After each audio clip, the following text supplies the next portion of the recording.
Selamat pagi. Puji Tuhan, saudara-saudara, tidak terasa bahwa kita sudah sampai di Advent yang ketiga. Dan hari ini kita akan membaca bagian firman Tuhan di dalam Injil Lukas pasal 1 ayat 26 sampai dengan ayat yang ke-38. Lukas pasal 1 ayat 26 sampai dengan ayatnya yang ke-38. Nanti saya minta kita untuk baca bergantian ayat firman Tuhan ini.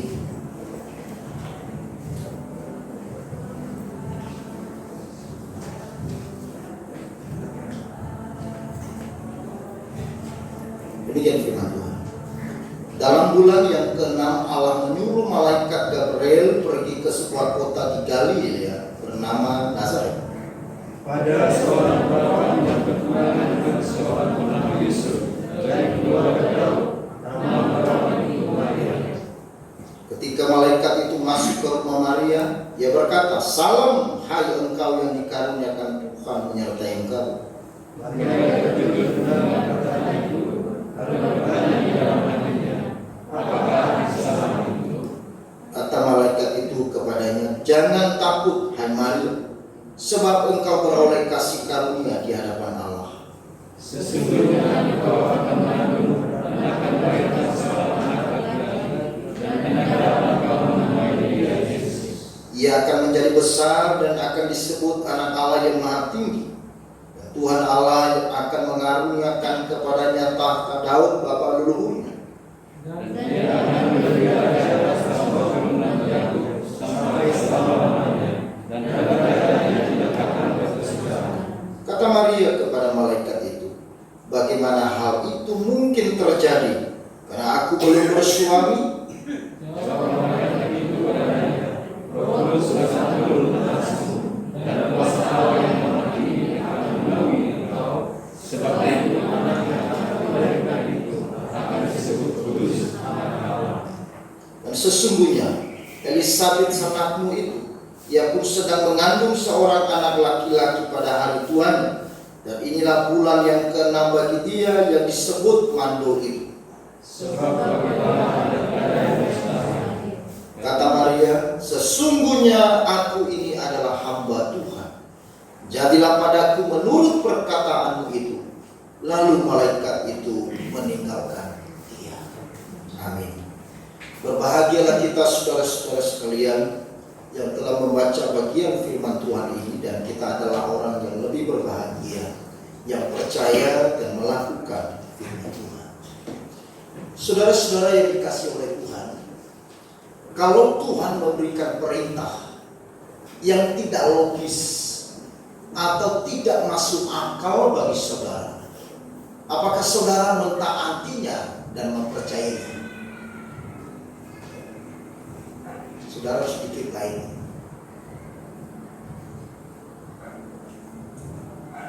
Kalau Tuhan memberikan perintah yang kalau saudara taati akan memberikan resiko atau kerugian besar bagi saudara, apakah mau mentaatinya?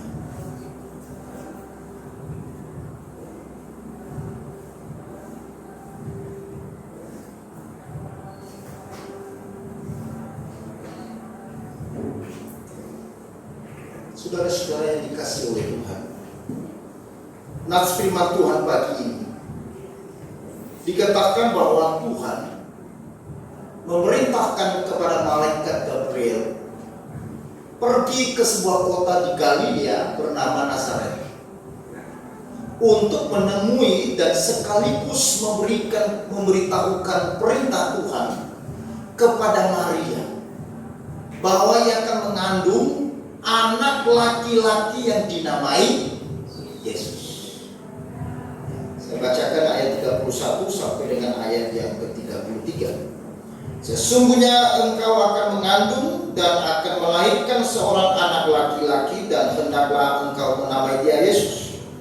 Ia akan menjadi besar dan akan disebut anak Allah yang Maha Tinggi. Dan Tuhan Allah akan mengaruniakan kepadanya tahta Daud bapa leluhurnya, dan ia akan menjadi raja atas kaum keturunan Yakub sampai selama-lamanya, dan kerajaannya tidak akan berkesudahan.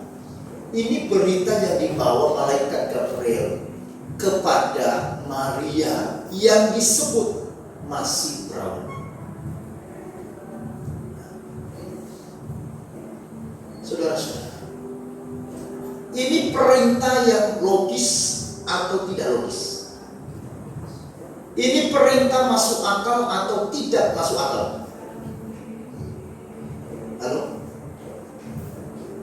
Logis. Ini perintah yang tidak logis. Ini perintah yang tidak masuk akal. Tapi perintah itu disampaikan malaikat Gabriel kepada Maria.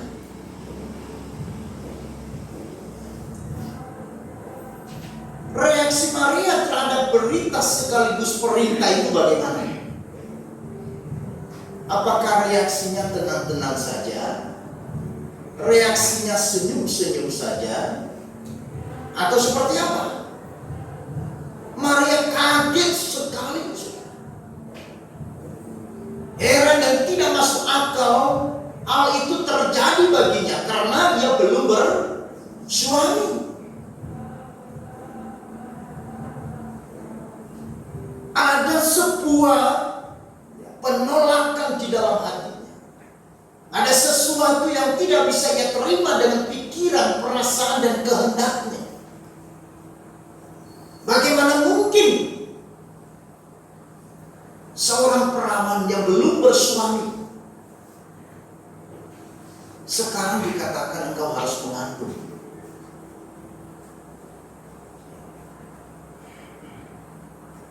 Kepada gadis-gadis yang belum menikah, sekiranya berita ini saya sampaikan kepada saudara bahwa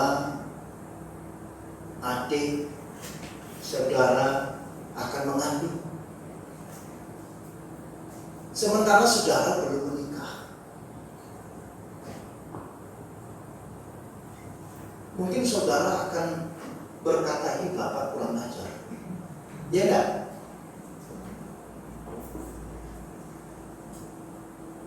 Saudara akan pasti marah kepada saya. Apa-apaan ini Pak Pandela? Ngomong gak benar, niku kan? Mimpi apa tadi malam beliau? Kok tiba-tiba ketemu saya dikatakan kamu hamil? Akan hamil. Ini berita yang menyayat hati bagi seorang wanita yang belum bersuami.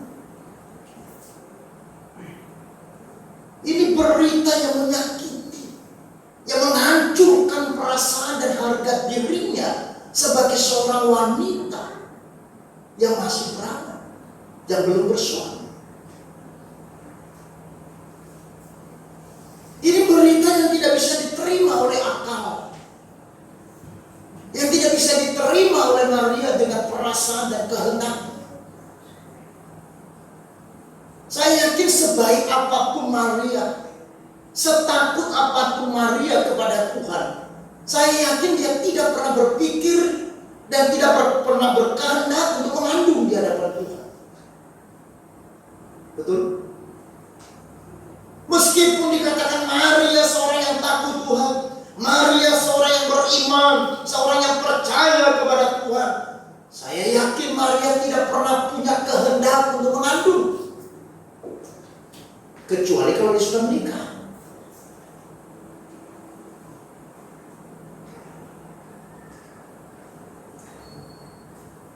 Sehingga reaksi itu Maria utarakan di dalam ayat yang ke-34. Dikatakan apa? Bagaimana mungkin hal itu terjadi? Karena aku belum bersuami. Ketika malaikat Tuhan menjelaskan maksud kedatangannya kepada Maria, membawa perintah yang daripada Tuhan kepadanya, lalu kemudian Maria mencoba menyampaikan sebuah penolakan di dalam perasaan dan batinnya sebagai seorang wanita bersuami. Bagaimana mungkin hal itu terjadi? Karena aku belum bersuami. Karena itu melampaui daya akalnya, melampaui jangkauan pikirannya, sehingga memunculkan keraguan dalam dirinya. Di dalam doa pada minggu yang lalu, doa panitia, saya mengatakan keraguan itu muncul ketika melampaui jangkauan akal kita. Ketika ada sesuatu berita atau sesuatu hal yang melampaui daya jangkauan akal kita, biasanya memunculkan apa? Keraguan. Apa benarnya? Apa iya? Yang kedua, keraguan sering hadir ketika saudara-saudara melampaui jangkauan panca indera kita.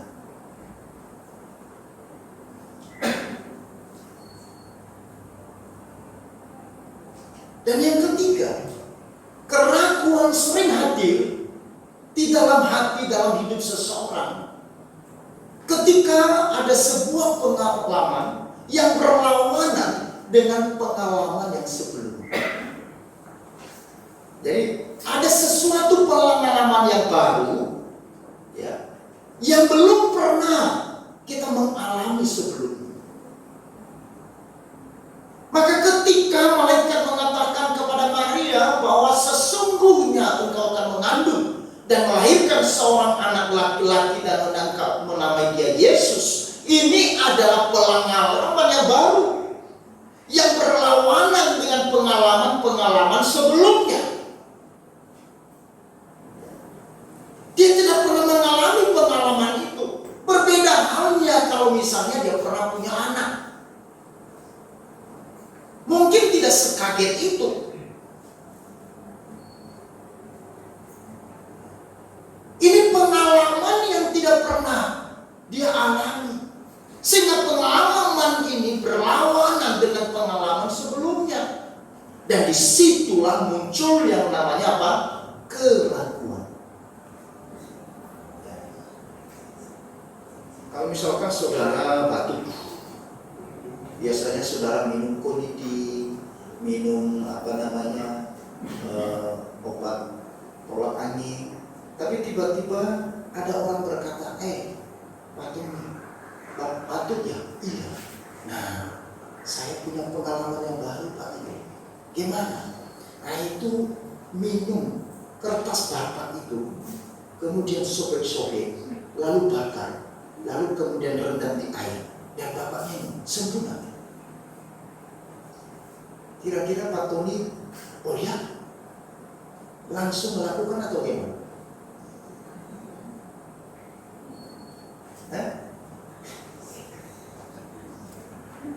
Saya pikir, wah ini apa-apaan, obat apa nggak pernah saya dengar, melampaui dari indera telinga saya. Selama saya hidup tidak pernah dengar ada obat batuk yang kertasnya dibakar, direndam dan minum. Kamu seperti waktu saya kecil, ada seorang pemuda di kampung saya. Waktu itu saya belajar. Dia datang, "Noi, ngapain kamu?" "Ya Kak, mau belajar karena minggu ini ujian." "Ngapain belajar begitu?" "Terus gimana?" "Mau tahu? Supaya yang kamu tulis itu semua masuk di otak kamu." "Iya." "Nah gini, bakar itu bukumu." Jadi benar, bakar itu bukumu. Lalu kemudian sisa bakarannya itu kamu taruh di gelas dan itu minum. Nanti semua yang kamu tulis masuk di otakmu.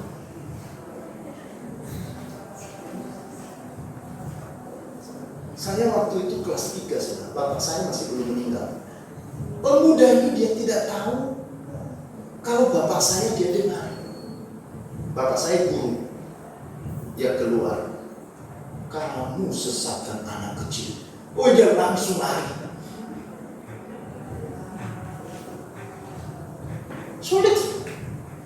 Bisa mengerti? Ketika Maria mengatakan bagaimana mungkin hal itu terjadi, karena aku belum bersuami, ini adalah sebuah keraguan yang sangat besar di dalam hatinya, yang menyatakan bahwa berita ini sesuatu yang sulit untuk saya percaya, yang tidak mudah untuk saya lakukan. Bagaimana mungkin itu terjadi? Karena ini melampaui panca indera saya, melampaui akal saya, melampaui pengalaman saya selama ini.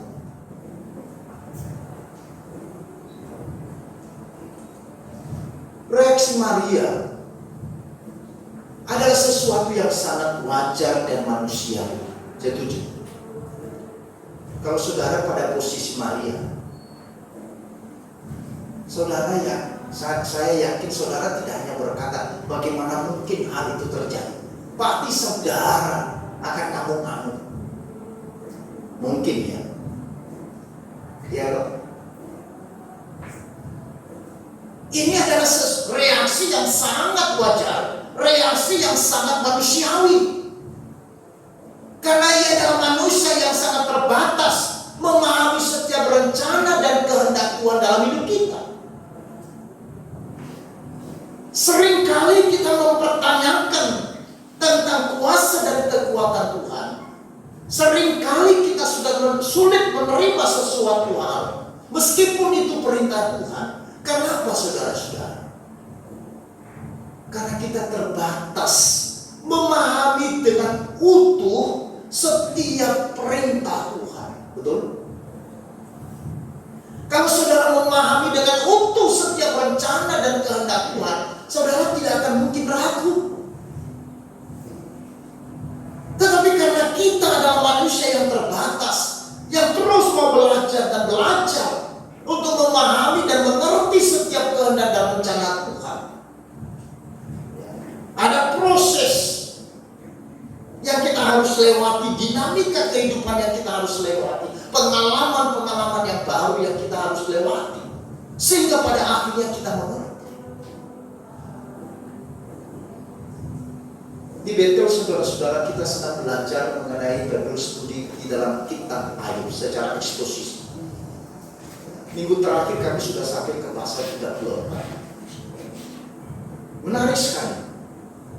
Belajar dari pasal 1 sampai sekarang 34. Kita melihat bagaimana pergumulan Ayub. Tetapi saudara, di dalam pasal 42 baru Ayub berkata, sekarang aku tahu bahwa tidak ada rencanamu yang gagal. Seorang yang saleh, Tuhan sendiri yang mengatakan, bukan dia yang mengatakan dirinya saleh. Tuhan menyebut Ayub seorang yang saleh. Ia pun seorang manusia yang terbatas. Meskipun dia tahu bahwa ini bukan karena dia melakukan sebuah dosa dan kesalahan sehingga dia berhadapan dengan penderitaan.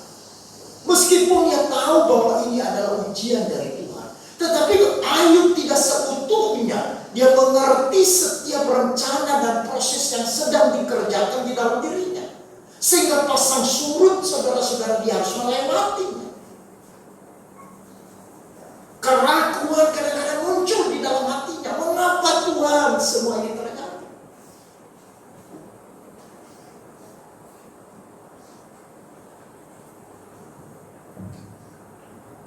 Pada saat Tuhan kembali mengulangi janjinya kepada Abraham pada umur 90 tahun, dia mengulangi janjinya pada umur 75 tahun. Di dalam Kejadian pasal 12, Tuhan berfirman, Abraham, engkau akan menjadi bapa bagi semua bangsa. Keturunanmu seperti bintang-bintang di langit dan seperti butiran pasir di laut, di tepi pantai. Banyaknya keturunan. Umurnya waktu itu 75 tahun. Kali yang kedua, tepatnya pada Kejadian pasal 18, pada umur 90 tahun. Itu artinya berapa tahun kemudian? 15 tahun kemudian, betul ya? mengulangi janjinya kepada Abraham. Saudara-saudara, saya coba baca Kejadian pasal 18 ayat 13 sampai 15. Lalu berfirman Tuhan kepada Abraham, mengapa Sarah tertawa dan berkata, sungguhkah aku akan melahirkan anak, sedangkan aku telah tua? Adakah sesuatu apapun yang mustahil untuk Tuhan? Pada waktu yang ditetapkan itu tahun depan, aku akan kembali menempatkan engkau. Pada waktu itulah Sarah mempunyai seorang anak laki-laki. Lalu Sarah menyangkal, katanya, aku tidak tertawa, sebab ia takut. Tetapi Tuhan berfirman, tidak, memang engkau tertawa. Artinya pada umur 75 tahun, di dalam pasal yang ke-12, ketika Tuhan berfirman kepada Abraham, Abraham mendengar janji itu. Sarah juga mendengar janji itu. Tetapi apa mereka percaya? Abraham mungkin percaya. Tetapi bagaimana dengan Sarah? Berita itu sesuatu yang mustahil. Janji itu sesuatu yang tidak masuk akal. Ini pengalaman yang tidak pernah dia dengar, bahwa ada seorang nenek yang sudah 90-an atau 80-an kemudian melahirkan baby kecil.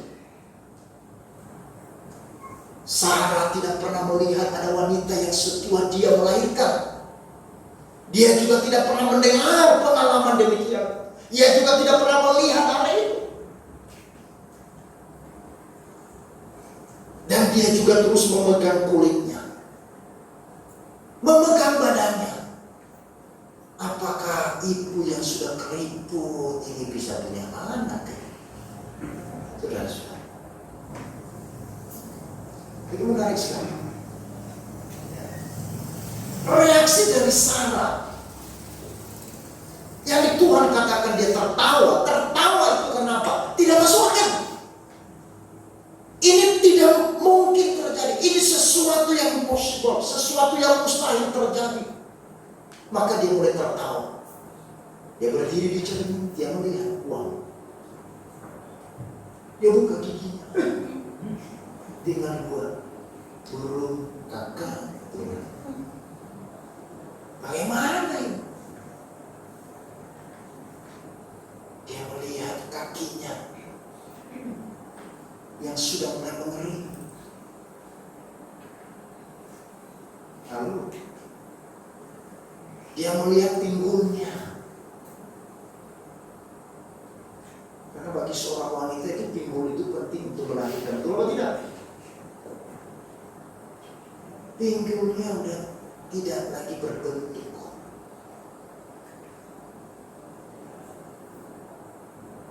Perutnya udah keriput. Lehernya semua keluar urat-urat. Pipinya tidak sekencang dulu. Keluar garis-garis biru. Alias apa? Urat-urat. Ya. Dia lihat rambutnya yang semua putih.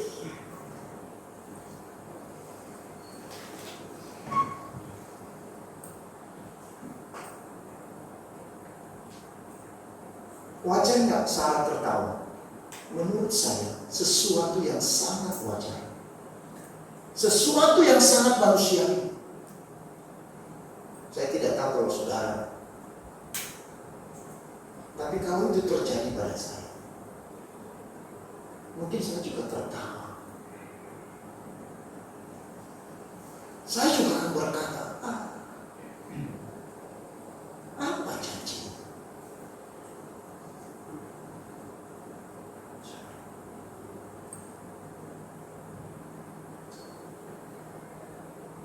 Kali kedua, karena dia sudah tahu 15 tahun, dan di dalam 15 tahun ada proses yang terjadi, bukan? Ada keraguan yang terjadi dan ada tindakan yang mereka lakukan yang tidak dikehendaki Tuhan. Itu apa? Sarah suruh itu si Abraham, yo, aduh, tidak mungkin dong aku bisa memberikan kamu anak. Tidak mungkin.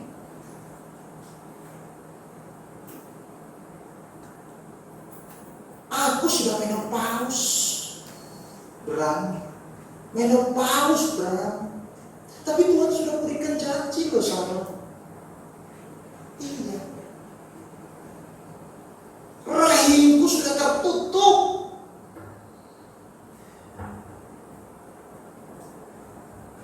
Sudahlah. Itu si Hagar, pelayan kita itu, asisten kita itu masih seger. Ayo, hampiri dia. Wah, enak sekali sih perannya. Disuruh sama istrinya. Abraham malu kucing. Jangan. Ya kan? Malu kucing.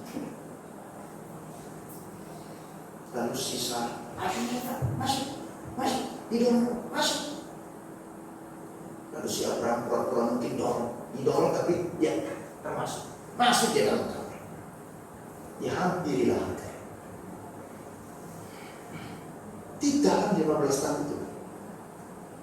Maka pada saat umur 90 tahun, kembali Tuhan berkata, adakah sesuatu yang mustahil bagi Tuhan?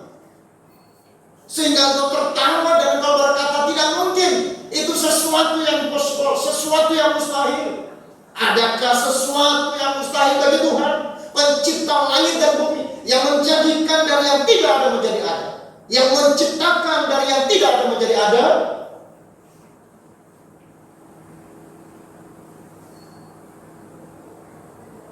Saudara,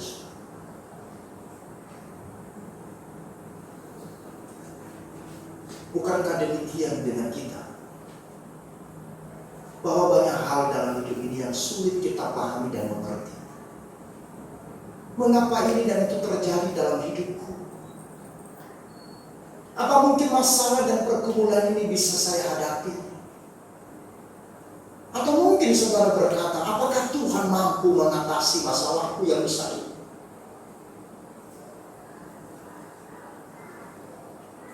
Apa mungkin Tuhan bisa menolongku di dalam keadaanku yang sudah terpuruk sekali? Apa mungkin bisa menolongku di dalam kegagalanku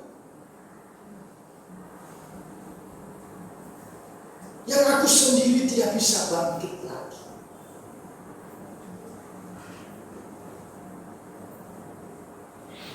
Saudara,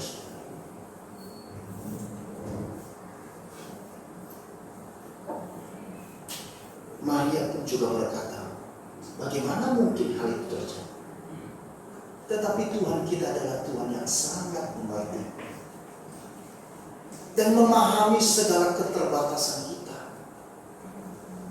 sehingga ia tidak pernah marah terhadap reaksi Maria tadi. Dengan lembut dan kasih, malaikat itu menjelaskan kembali kepada Maria dalam ayat 35, ayat 37. Saya bacakan kepada kita.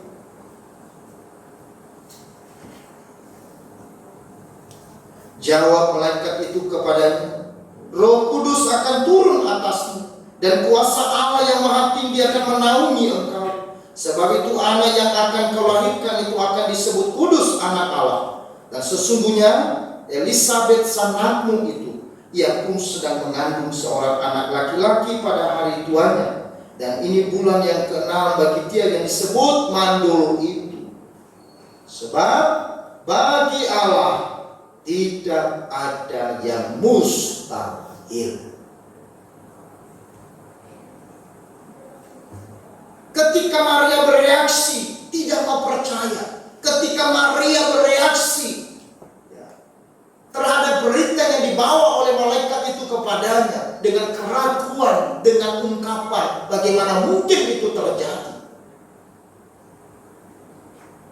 malaikat kembali menjelaskan dengan lembut.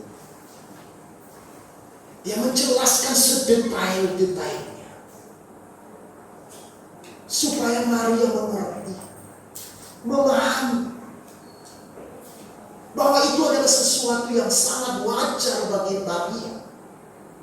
Apalagi dia seorang wanita yang masih perawan dan belum bersuami. Dia mengerti perasaan Maria.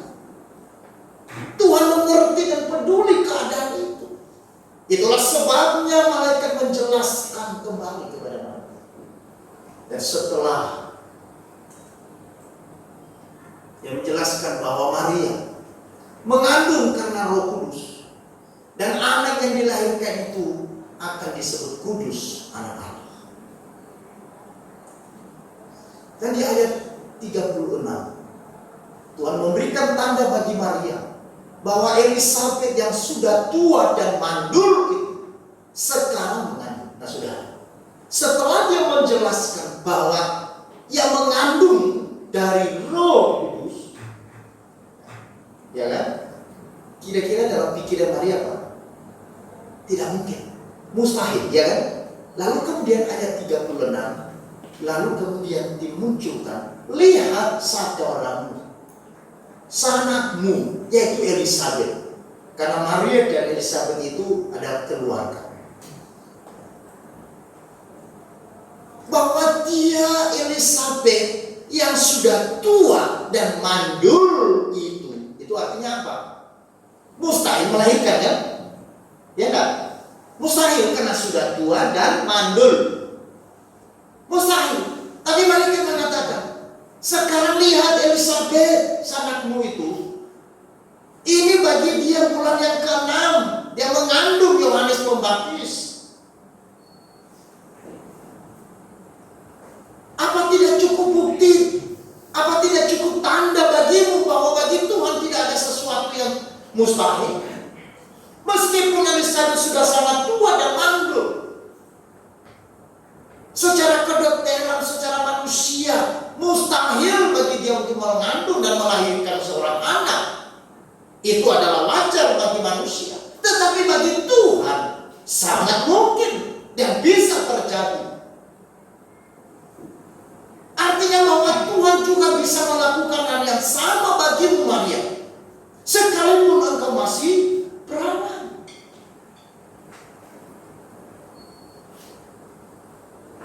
Sudah.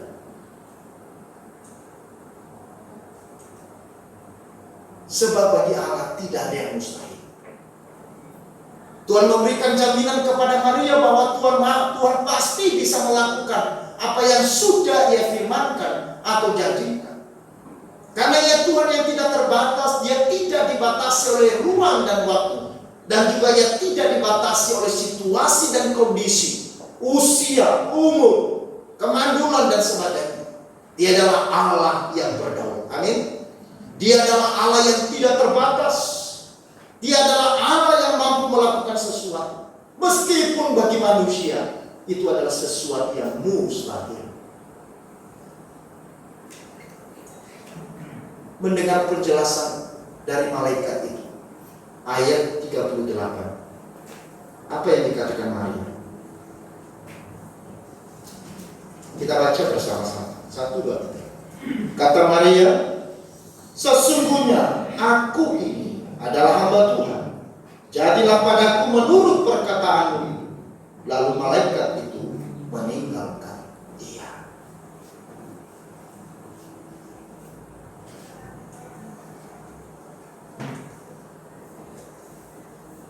Perkataan Maria ini mengandung makna Tuhan. Yang pertama, Maria menyadari siapakah dirinya di hadapan Tuhan. Dia tahu dirinya hanya seorang hamba. Karena dirinya adalah seorang hamba, artinya dia tidak punya otoritas kuasa atas dirinya sendiri. Karena statusnya siapa? Hamba. Orang Yahudi mengerti konsep hamba, berbeda dengan saudara lain. Ketika Maria berkata kepada malaikat, sesungguhnya aku adalah doulos.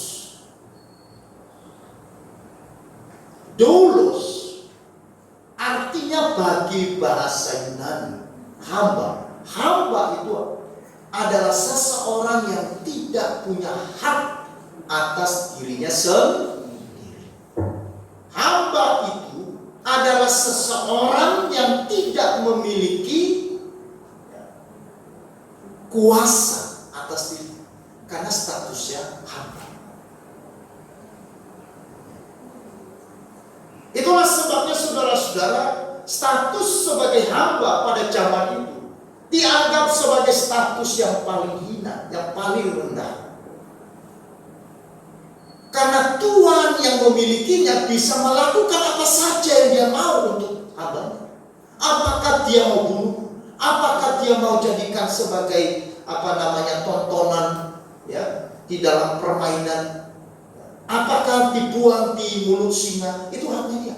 Apakah dia mau jual? Itu haknya dia. Hamba tidak punya otoritas atas dirinya. Hamba dia tidak punya kuasa atas dirinya. Hamba dia tidak punya hak atas dirinya. Dia tidak bisa mengatur dirinya sendiri. Yang berhak atas dirinya adalah Tuhannya. Ketika Maria sudah mendengar penjelasan dari malaikat dengan detail, hatinya sekarang lega. Hatinya begitu percaya. Saudara-saudara, sehingga dia berkata, aku adalah seorang hamba. Jadi Tuhan punya hak memperlakukan dirinya sesuai maunya Tuhan. Sesuai maunya Tuhan. Bukan hidup sesuai maunya kita. Saudara-saudara, berapa persen kita diatur oleh Tuhan? Dan berapa persen kita mengatur diri kita sendiri? Saudara bisa jawab sendiri. Tapi ini pertanyaan sederhana, tetapi penting. Kalau saudara menyadari bahwa hidupmu adalah milik Tuhan, seharusnya yang mengatur hidup kita adalah Tuhan, bukan kita. Berapa persen kita mempersilahkan Tuhan mengatur kita sesuai dengan apa yang kita mau, atau kita mengatur diri kita seperti apa yang kita mau?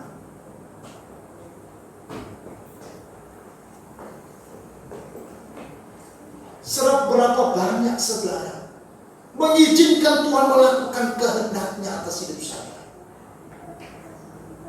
atau saudara melakukan kehendak saudara sendiri? Saya tidak tahu. Ini masalah orang percaya dari abad ke abad. Apalagi dengan zaman sekarang, saudara-saudara. Maka ini menjadi tantangan bagi gereja, tantangan bagi iman kekristenan. Kenapa?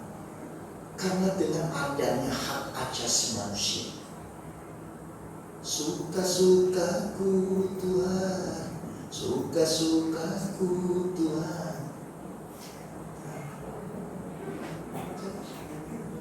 Kenapa? Prinsip asasi manusia. Manusia sulit untuk diatur oleh Tuhan. Itu sebabnya mereka anti dengan Tuhan, tidak mau bertuhan, karena menganggap bertuhan adalah sesuatu yang repot. Bertuhan, beriman kepada Tuhan adalah sesuatu yang mengekang keinginan, menghancurkan ego. Memiliki Tuhan itu artinya saya mau menjadi manusia yang diperbudak oleh Tuhan, diperintah oleh Tuhan. Lalu kapan aku mau seperti apa yang aku hendaki? Hati-hati dengan ilah zaman ini. Gereja di Eropa, gereja di Amerika, dan sekarang menuju ke dalam seluruh dunia. Masalahnya di mana? Di sini. Saudara-saudara, ini tantangan bagi saudara dan saya juga.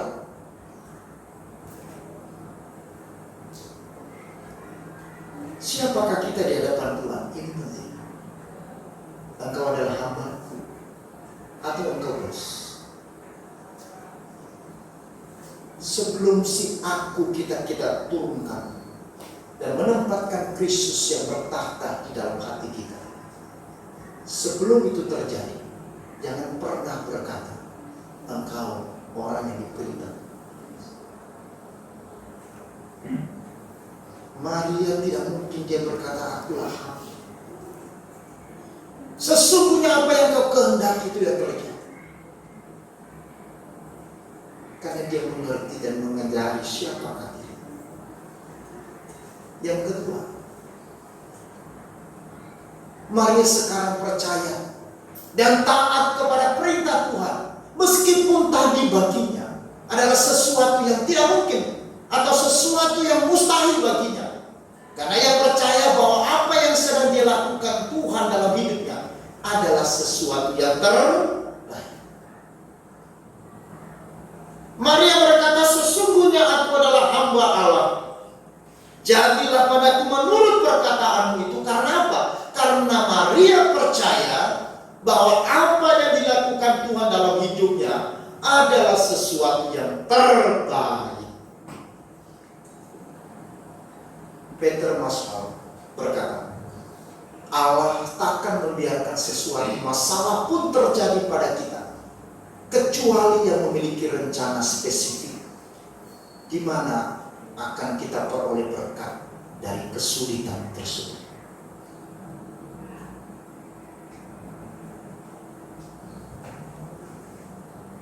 Saudara percaya?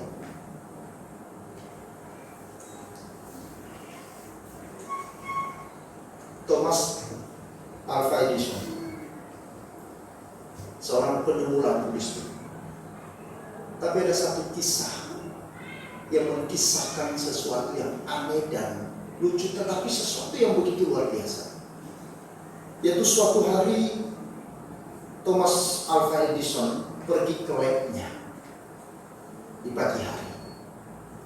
Namun apa yang terjadi sesampainya di labnya, Edison menemukan labnya itu sedang terbakar, saudara-saudara. Lalu apa yang dilakukan oleh Edison? Apakah dia berteriak, orang-orang menangis histeris? Ternyata tidak. Edison berkata kepada anak-anaknya yang bersama dengan dia waktu itu, "Nak, panggil ibu kalian ke sini. Sudah lama kita tidak lihat kembang api sama sekali.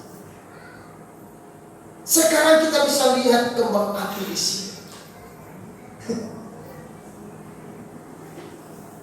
Jadi waktu terbakar labnya, dia justru mengatakan, "Panggil ibu, kita nonton bareng, ada kembang api gratis." Wah,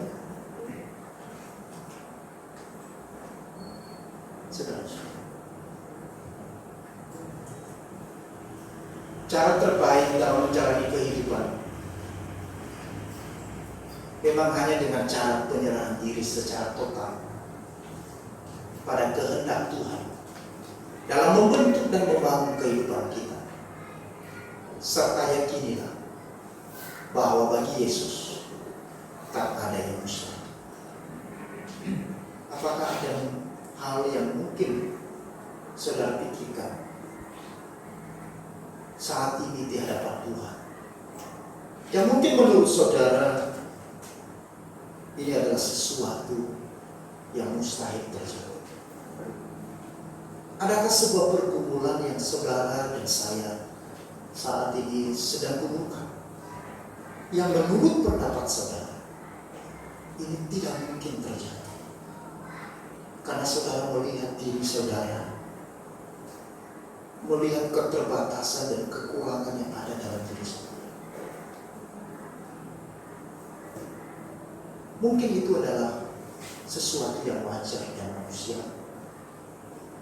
Tetapi pagi ini saya mau katakan bahwa kuasa Tuhan terlalu besar bagi kita. Sama seperti Maria dan Maria Magdalena dan beberapa wanita yang lain. Pada pagi Minggu hari, mereka datang ke kubur Yesus. Di dalam perjalanan mereka membicarakan, bagaimana kita menggulingkan batu yang sebesar itu? Adakah yang bisa menggulingkan batu yang besar itu? Bagaimana kita bisa melihat Tuhan kita di dalamnya? Karena kita dibatasi oleh kemampuan dan keterbatasan yang ada dalam diri kita. Karena batu yang sangat besar itu. Apakah ada batu yang besar itu dalam hidup saudara?